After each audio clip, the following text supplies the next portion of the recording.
Hey, it's Tuesday morning, and if it's Tuesday morning at 10 o'clock, you know what time it is. That's right, it's time for another edition of the Kitchings Table. Good morning, I'm Earl Kitchings, your host. Always glad to be with you here on Awesome Radio, WBISLP 106.9 FM. You can catch us also on these social platforms, Roku TV, GPAC, definitely on Facebook Live, and definitely, most definitely on YouTube. So go out there, find us. If you're not listening to us now, go out there and find us and listen to what news or information, stories, whatever was brought to you today on August 23rd, 2022, because for most of the country, today is election day. And a lot of elections, both at the local level, state level, and at the national level, are happening. And there's going to be some turnover in some of the seats that are now filled by certain parties, certain individuals. Some seats have already been filled and replaced. Others will have that opportunity today. I know here in Florida, in Jacksonville, Florida, where I am, they are, putting it to task for state senate, state house, city council. I'm not sure about the governor. I don't think the governor is up. Congressional Senate. So it's all out there and up for whoever has the political clout to turn the race into their advantage. But when we talk about political clout, the political clout is not just who you are and what you've done. Clout normally comes in the form of what? Money. And in learning about a recent donation of money. Now, the interesting thing about what we're going to talk about today on the show is it's not just money, it's dark money. So our title for today's show is Dark Money, No Sugar. Dark Money, No Sugar. And why we bring this to you today is because not just the amount that was brought, but the way it was done in such a way that no penalty of taxes will be paid on this money. No taxes have to be paid. Believe it or not. 1.6 billion. $1.6 billion. And that's a lot of zeros. And when you look at what it takes to get to $1 billion, you got to get to 999,000 million in order to get to that 1 billion. So when you look at how much money this is that came from one donor, he gave it all to one group, 1.6 billion.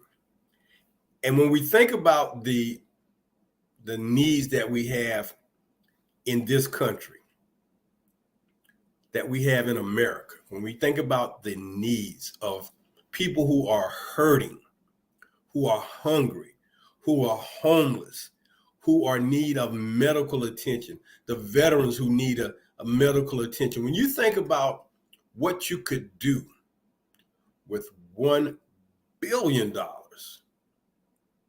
couldn't the 1 billion been donated amongst different groups to help, and you take the 0.6 million and donate it to one group for political reasons? No, that's not the way it works. Political clout. So let's get into this. A donation of 1.6 billion was recently given by a gentleman by the name of Barry Seed, an electronics manufacturing mogul in Illinois. And what Mr. Seed did was to take that money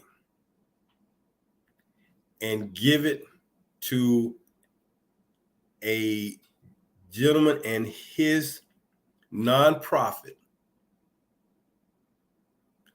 to help them change the political landscape of what goes on in America. This is what we talk about, and this is what we mean when we say political clout. You gave a donation of $1.6 billion to an organization so you can affect change from a political standpoint. And while this may excite or raise your radar for thinking that, wow, this is a great amount of money that is going to a Republican fund, it's not so much that just the Republicans have money to put into these PACs and nonprofits and things of that nature. Democrats, they do it too.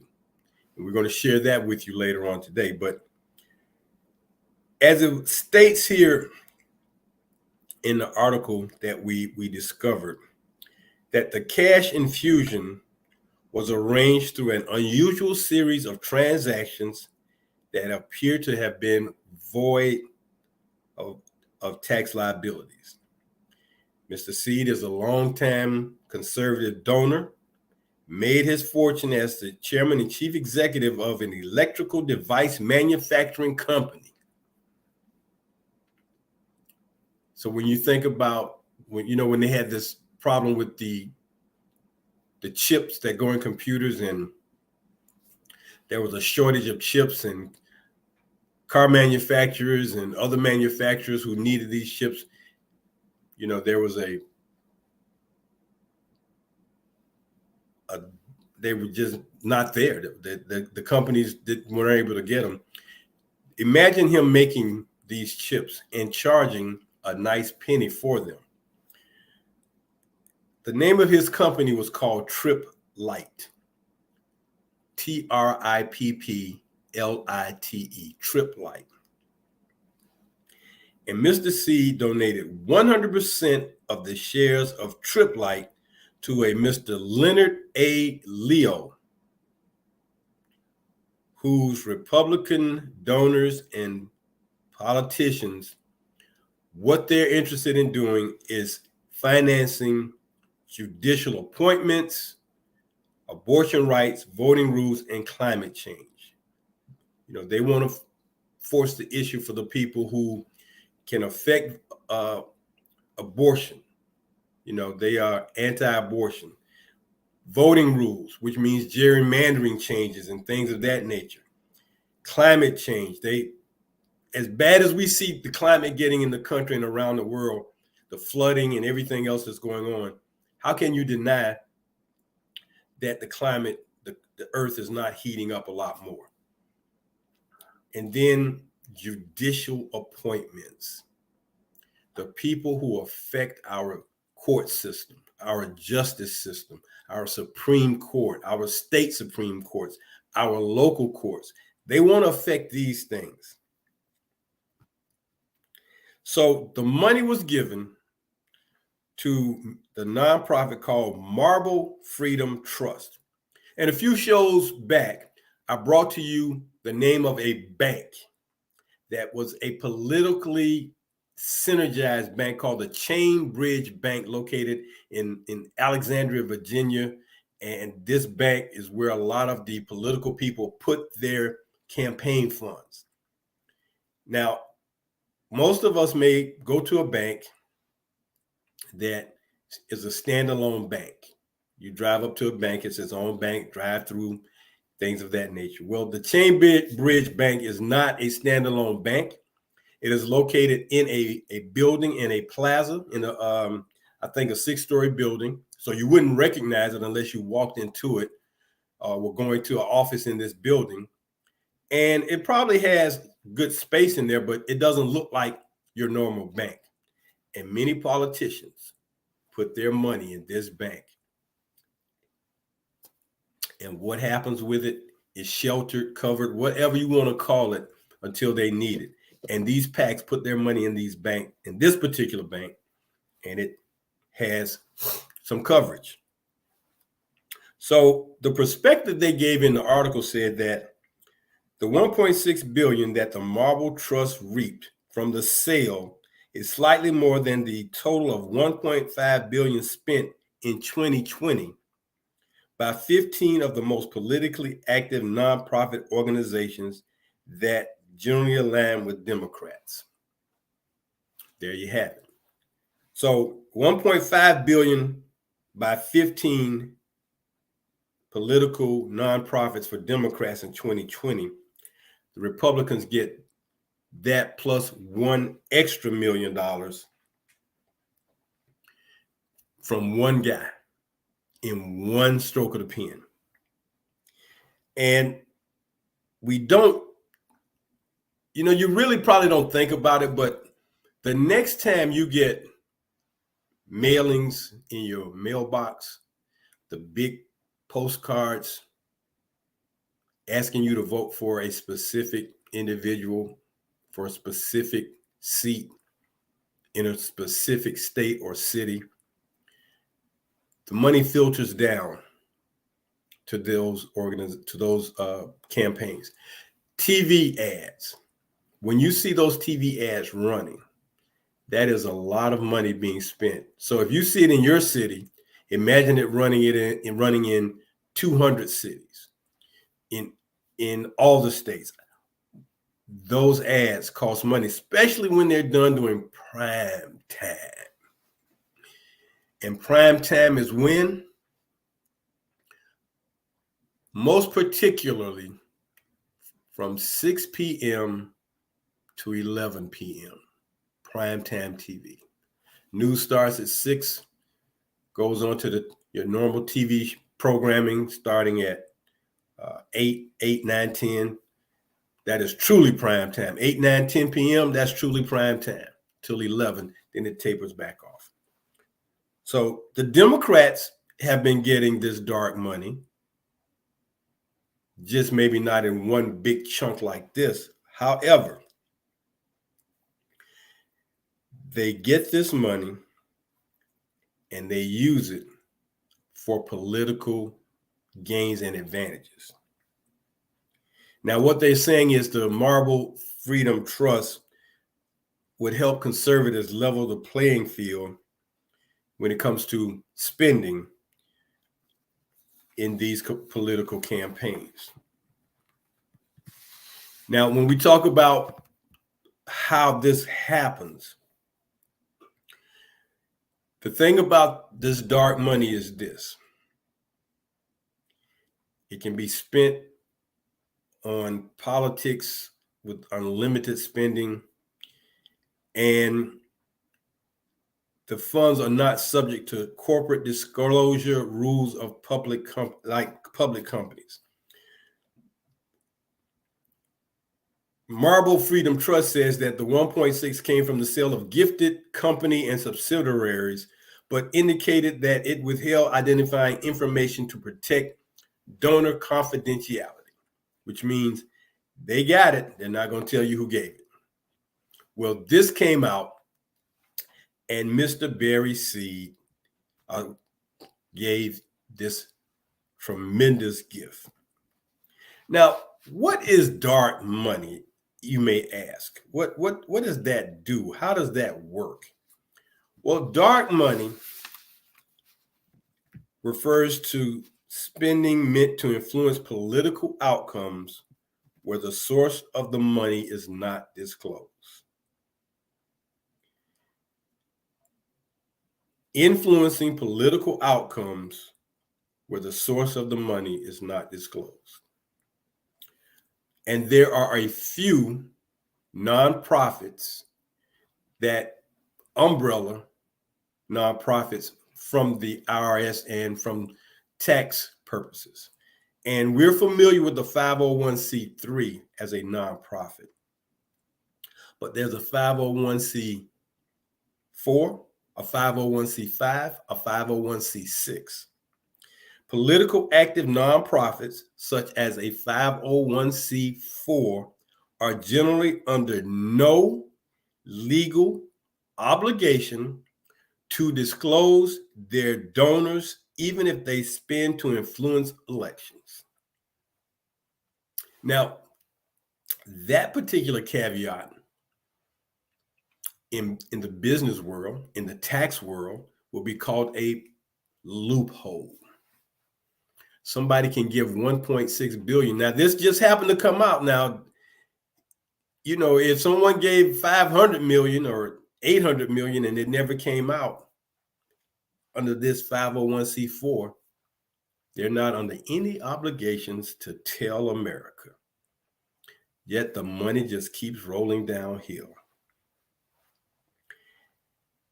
When they choose not to reveal their sources of funding, they are considered dark money groups.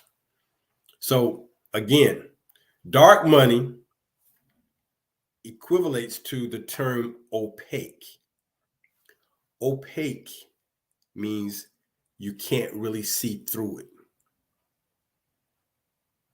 So if you've got a window and you cover it up with something like a dark pasty substance so that no light comes in, if you got a hole and you cover it up, if there is any way for light to come into something and you block it out so that nothing can get through it, light can't get through it, that's opaque.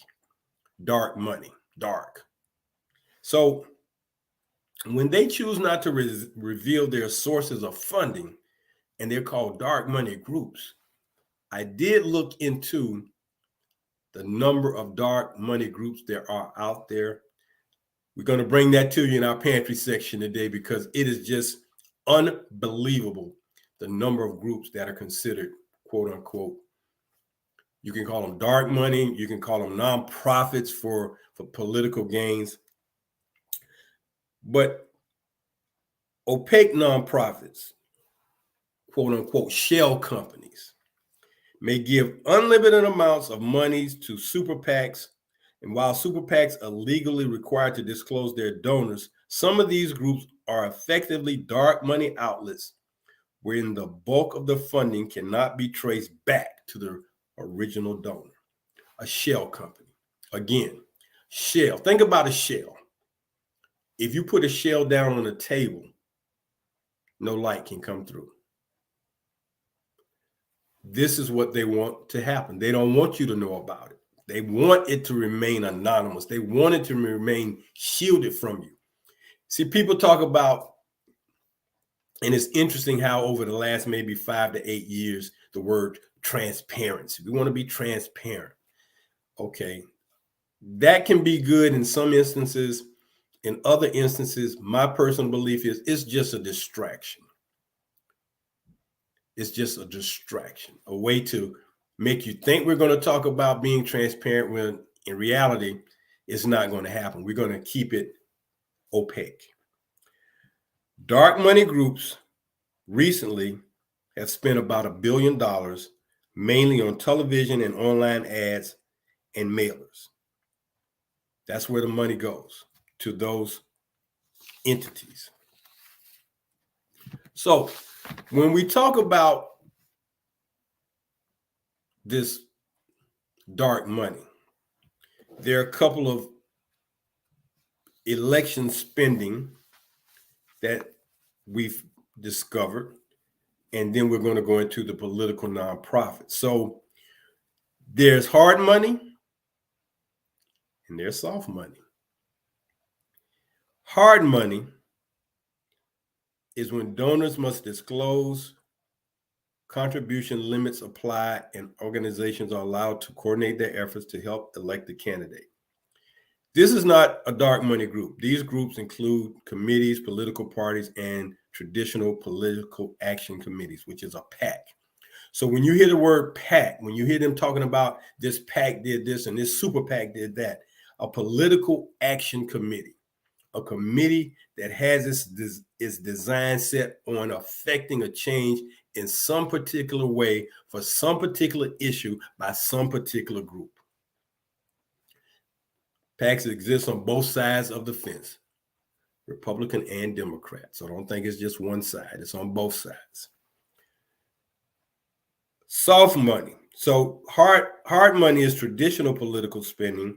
Soft money is the outside political spending, sometimes referred to as independent or non-coordinated spending, and it refers to political spending made by organizations and individuals other than the candidate campaigns themselves. All outside groups aren't political parties, except for some of the traditional PACs.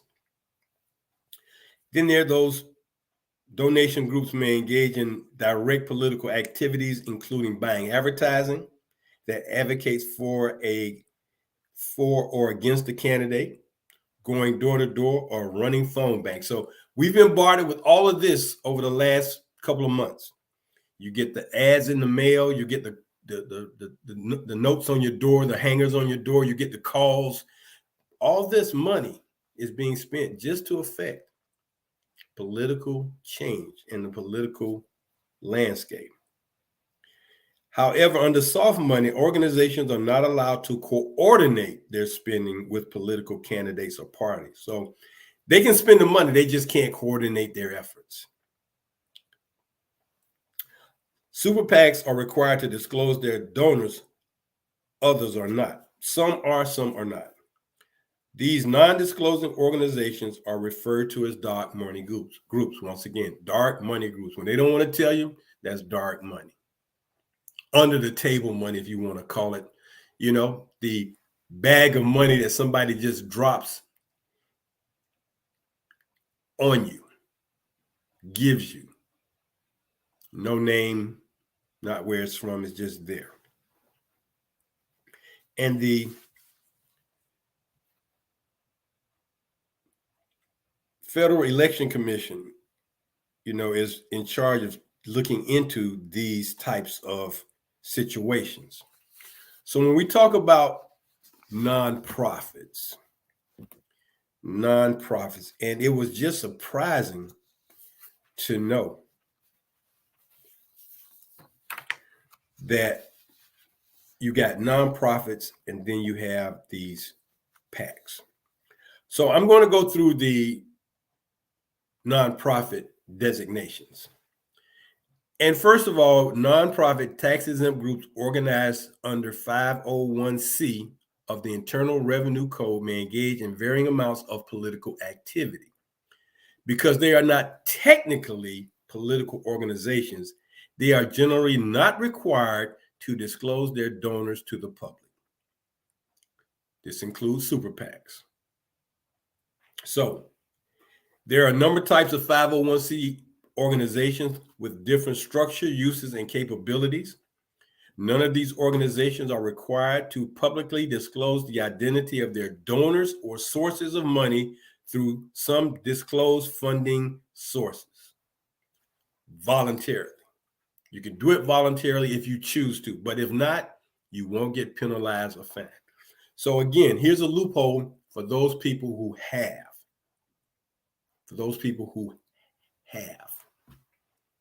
For those people who have not, if you do a loophole or try to utilize something to benefit yourself, IRS has you on the watch list and they're looking for you.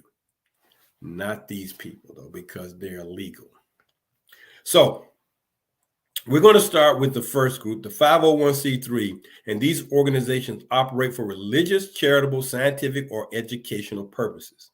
These groups are not supposed to engage in any political activities, though some voter registration activities are permitted. Donations to these organizations are tax deductible. So groups like the NAACP, Center for American Progress, the Heritage Foundation, Center for Responsive Politics, where you may not recognize the latter of that group, you do recognize the NAACP. And when they say you can engage in religious, charitable, scientific, or educational purposes. So religious, 99% of most churches are considered 501c3s. So that's the 501c3 group.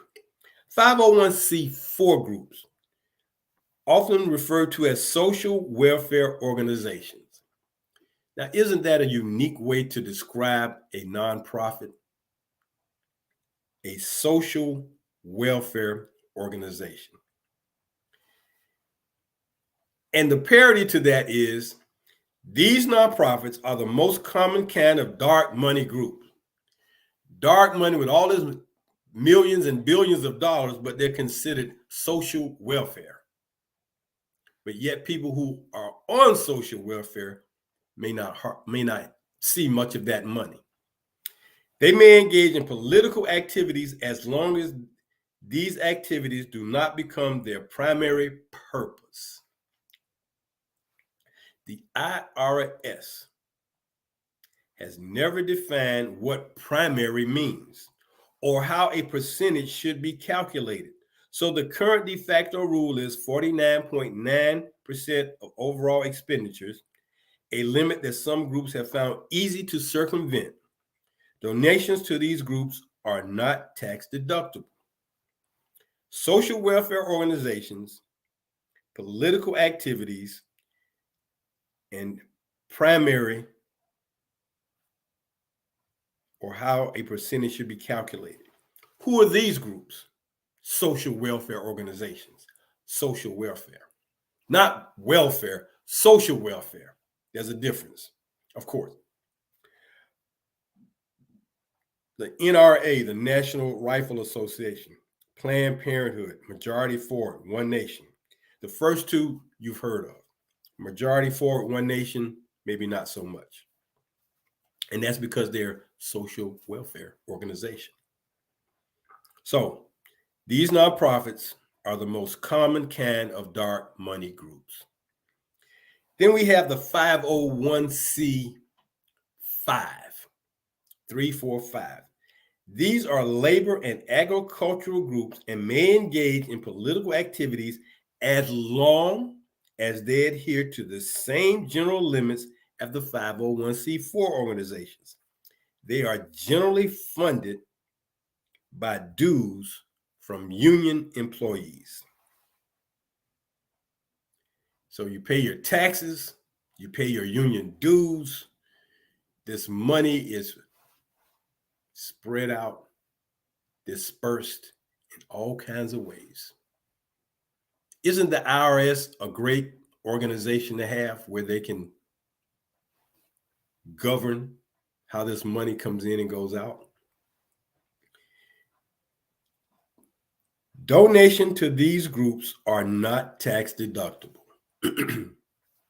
So, okay, it doesn't matter if it's not tax deductible. So, okay, you gave to this group. Okay, so you got taxed for it. Okay.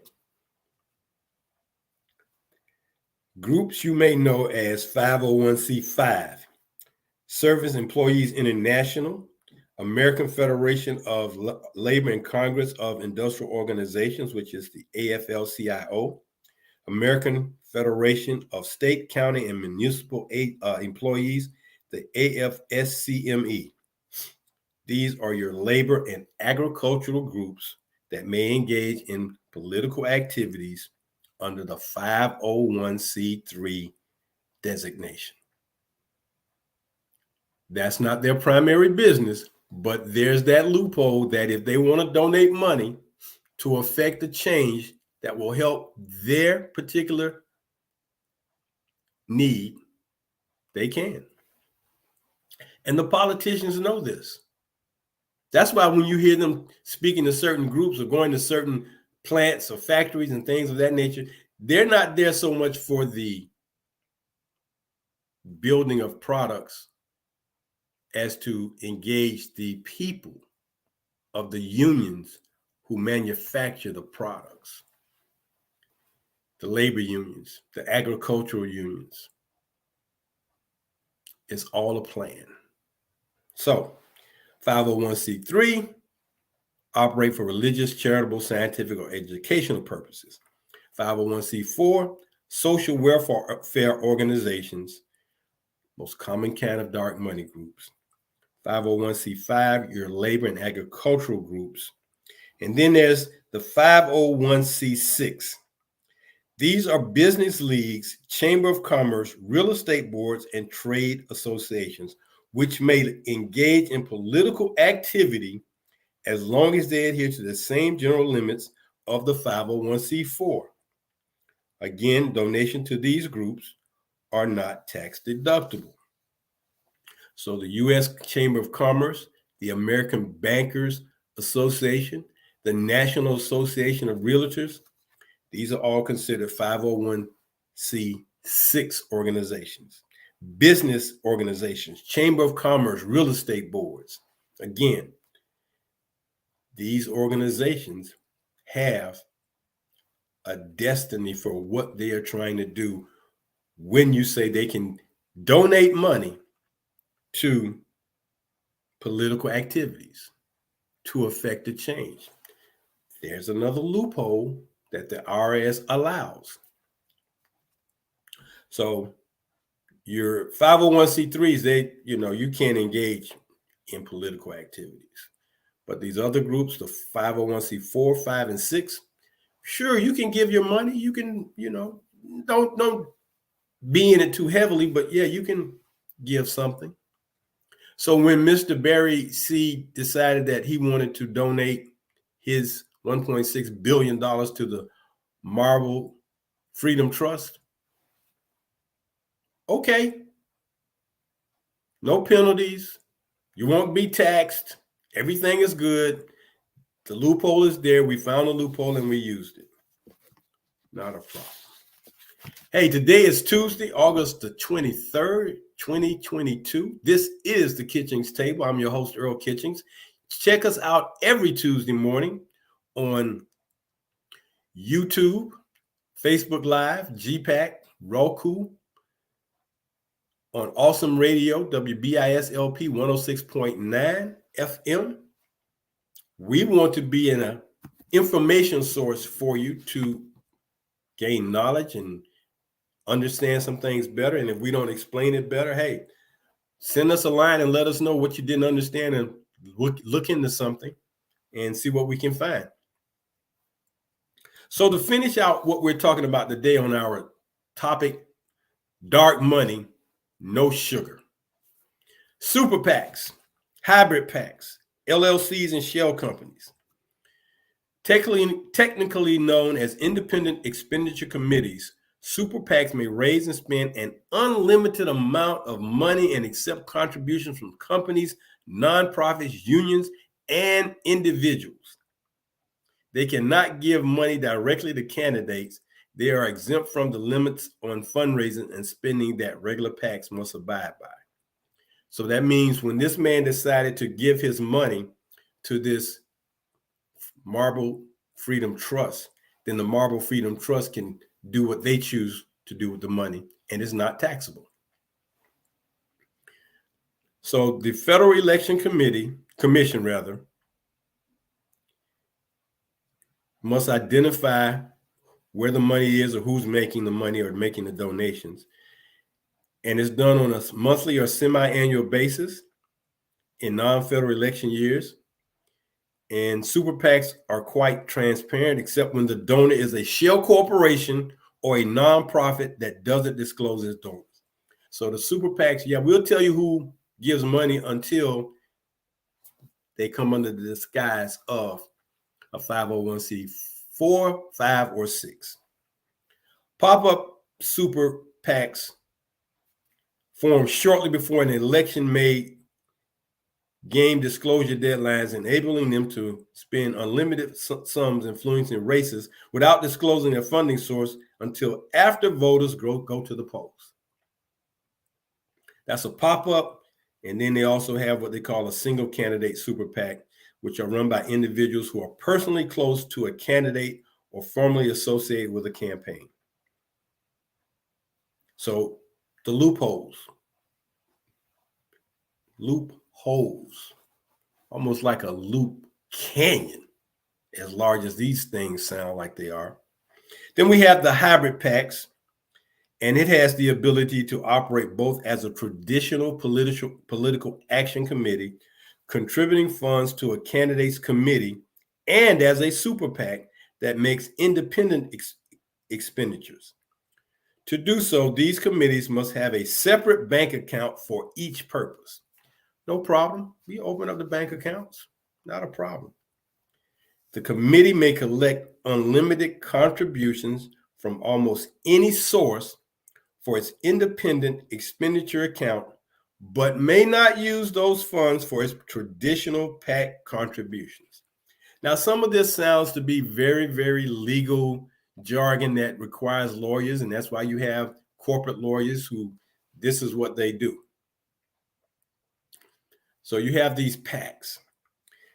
You've got the super PAC, you got the regular PAC, you got the pop-up super PAC, you got the single candidate super PAC, all to generate money for a candidate who could win an election, and once they get in office, affect change with their vote or propose legislation to affect change that will help that particular group who have their particular interests so that it will affect change. Most of it from a monetary economic standpoint. The bottom line, folks, is this. It's all about the Benjamins. It's all about the money, and the money rules. Now, you've heard this, the slogan, crime doesn't pay.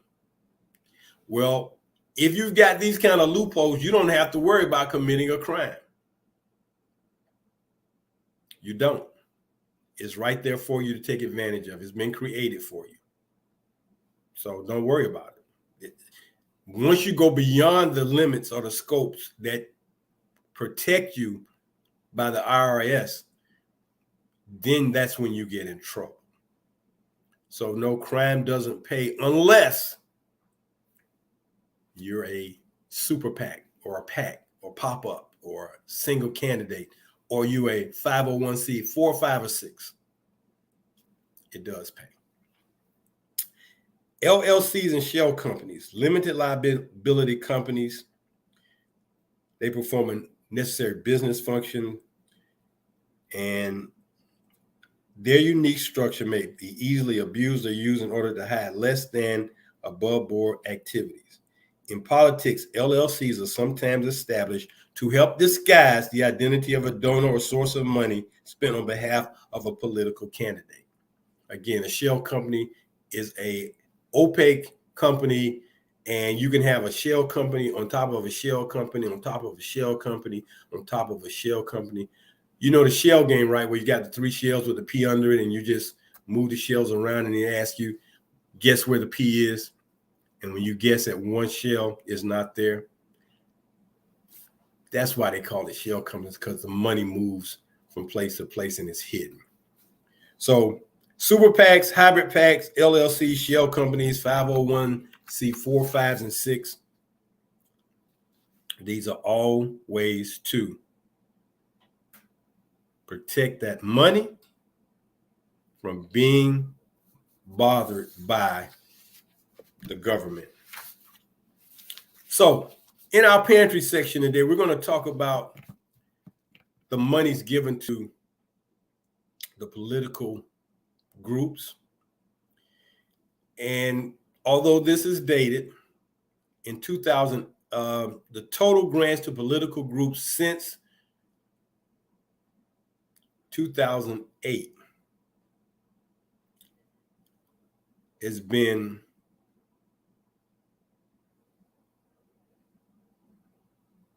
$1 trillion, over $1 trillion. And in this article that we found on the Open Secrets website, the authors, Anna Masoglia and Carl Hillstrom, talk about, the money. And it talks about full disclosure, what most of the voting public wants, whether it be on the right, center, or left. However, the question is whether average Americans feel strongly enough about the dangers of dark money to organize and mobilize at the grassroots to force change at the state level and in Congress and at federal regulatory agencies to change this so that all this mega money does not flow through. Now, former Justice Kennedy created a challenge to create a system of effective disclosure, and he was calling it the Disclose Act. Democracy is strengthened by casting light on elections. Now, whether that's really working, who knows? When you hear about a $1.6 billion contribution by one individual, it sounds like it may not be working. So you got the Marble Freedom Trust. But then on the Democratic side, you got something called the 1630 Fund. And that's to aid the Democrats' efforts to unseat Republicans. And they financed attack ads against former President Trump and vulnerable Republicans. Multi-million-dollar grants single-handedly powered some other organizations, incubated other groups such as a fiscal sponsor that fought against Supreme Court nominees, backed liberal ballot measures and policy proposals. So you've got them on both sides fighting this battle to be a dark money group with dark money funds coming in. Said in 2020 that the 1630 fund raised about $390 million. Well, that's not even halfway to $1 billion. But what does it matter? Because it's interesting that the money comes in and it goes out and spent on TV, radio, online, printing of paper flyers or cards or whatever. So it comes in and basically the media, whether it be electronic, print, social, they're the ones that benefit because they're getting the monies, because they have the way to expose their plights to the public. So they believe in making all this money just circulate. And when we talk about the groups,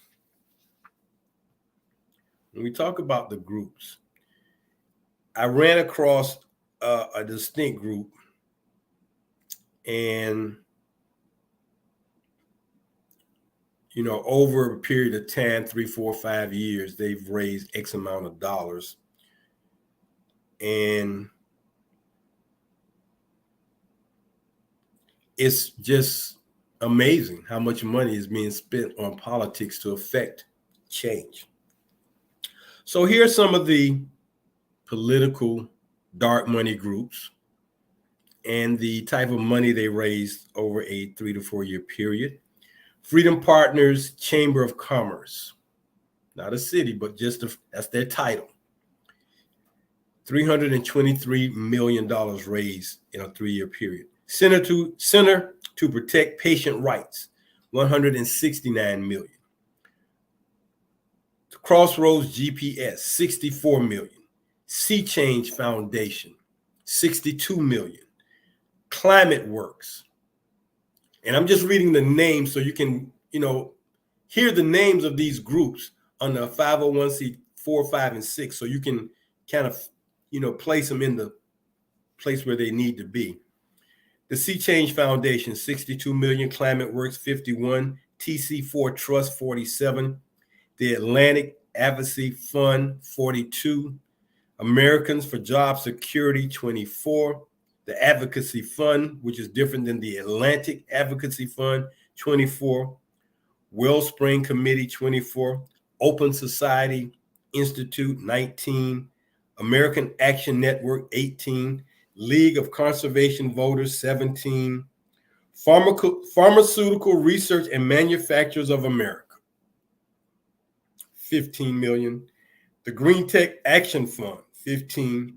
Foundation to Promote Open Society, 14.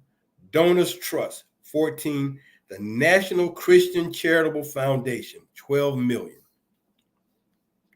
Cellular Telecom and Internet Association, $12 million. These are some of the names of the top dark money groups that are out there contributing monies to these political campaigns. And again, we talk about the amount of money. And just in what I read to you, based on those organizations, so, 12 and 12, 24 plus 14, 30, 38, plus another 12, 52, plus 15, 67, plus another 15, 82, another 17, $99 million. So you can almost look at, and that's just that group. It goes upward to almost $1 billion in monies. Now, let's compare that to the amount of money that the United States government spends, and compare that to the revenue of the spending by some of the more populous states as to what their annual fiscal budgets are. And then you have to ask, these folks who donate all this money, if one guy can donate 1.6 billion, when you have guys who can buy sports teams for billions of dollars because they sold it for billions, when they have businesses that make billions of dollars. So think about it like this. If you have billionaires who are worth $50 billion, what is 1 billion? What is 500 million to them if it's going to affect something that can make them another $500 million? And of course, if you ask the question, well, how much money do you need in order to have a good life? As much as we can make. That's probably what they'll tell you. And you would love to see that what they're making is being spent, to the good of humanity, but it's not. It's for selfish reasons, selfish motives, and everybody who is in this political pool, I won't put the S word in front of it, political pool, everybody's about making some money for themselves, upping the ante for themselves. So the federal government spent $6.8 trillion in 2021. 6.8 trillion. So the 0.8 is in billions.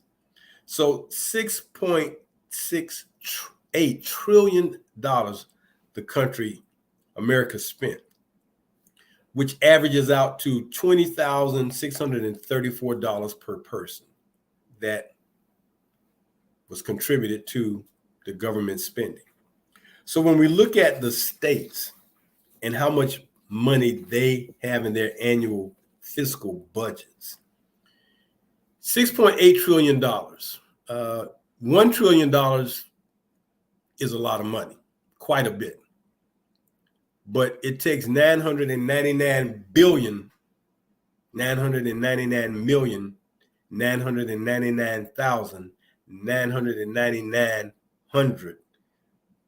dollars to get to 1 trillion.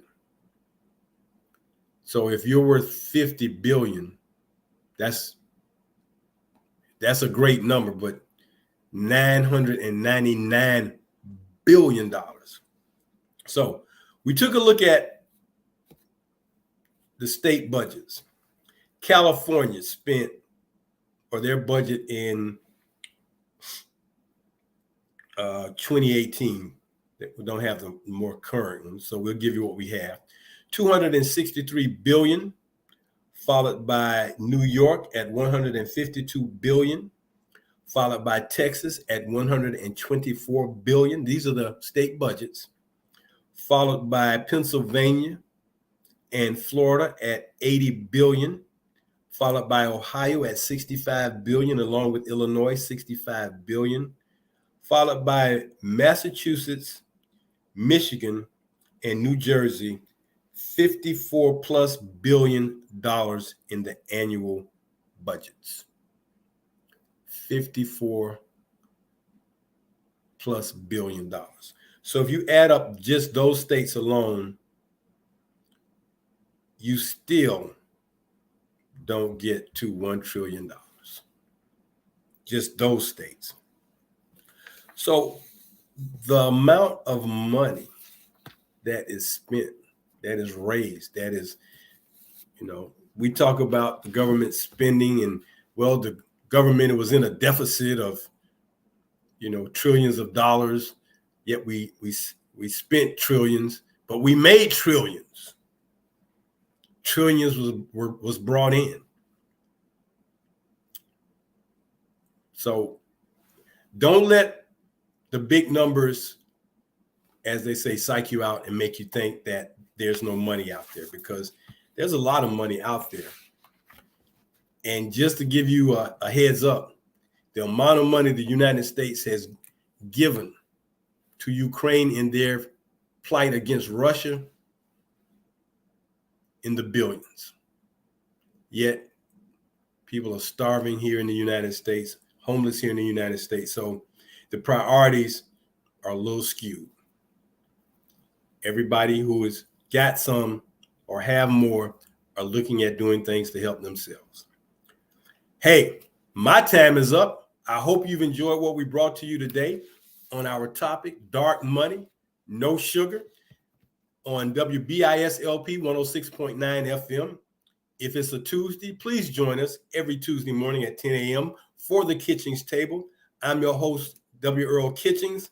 Until the next time, we tell you, stay safe, be mindful that COVID is still alive, monkeypox is trying to wedge its way in, and of course, keep your eye, as they always say, follow the money. And the more money that you follow, the larger the pool gets. Until next week, I'm going to say so long. Have a great week. See you then.